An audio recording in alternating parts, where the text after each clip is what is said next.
In this video, we are going to take a look at finding parametric equations of the line that goes through 2 points. So you have point P, which is 3, 1, 0, and we have point Q, which is -4, 1, -2. Okay, so what's the idea? So the idea is that if you have 2 points, P and Q, and you have a line that goes through these 2 points, we want to find at each point in time, we want to find the coordinates of a particle that's going to move along that line. So those coordinates are going to be x of t because the coordinates depend on time. So think of t, which is a parameter, as a time, right? And imagine that at time equals 0, your particle is going to be at point P. So you're going to start with point P coordinates. That's how you're going to start. So whatever these coordinates are, you're going to immediately write them over here. Okay? Then you're going to add something T. Add something T. The something has to be a number because equations of lines are always linear functions. So there's no t squares, nothing like that. It has to be just numbers. But a common mistake is to say, well, we're just going to put q in here in the blanks. Well, that's not right. Think about this. Imagine that your particle at time 0 is at p, but at time 1, so maybe like after 1 hour, it's supposed to reach q. What do we put these, like what numbers would we fill this, the blanks so that we get q when t equal 1. So here's what you do. Find vector pq. And vector pq is, remember, we subtract the coordinates of p from q. So we're going to get -4 subtract 3, -7. 1 subtract 1, well, that's 0. -2 subtract 0, that's -2.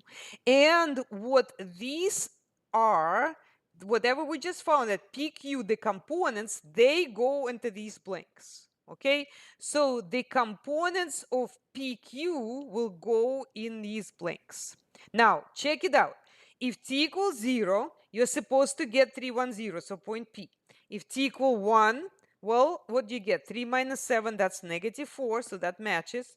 1 plus 0, well, that's 1. And then 0 minus 2 is -2. So when t equals 0, you get P. When t equals 1, you get Q. And as t changes, you are going to travel along that line, okay? Imagine time is negative, so you can also go the other way, right? But generally, these are your equations. So let's go ahead and put them here. And I'm also going to show you an animation so you can see how that particle is traveling.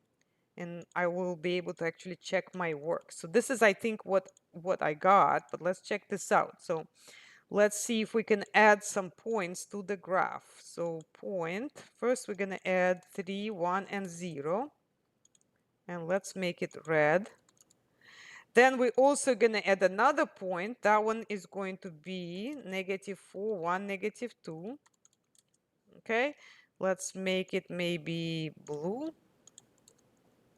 Okay, so you can see those 2 points. Now let's go ahead and add this, what's called the space curve, which is going to allow us to write down the parametric equations.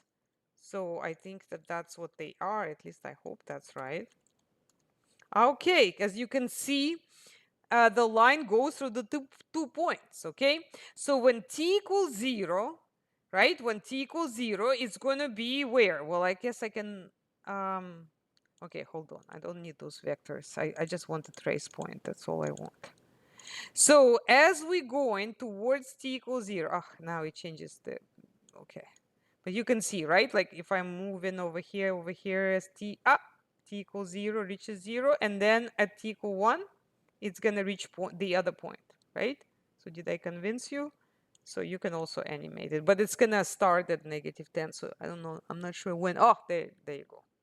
See how it travels along the line. Isn't that cool?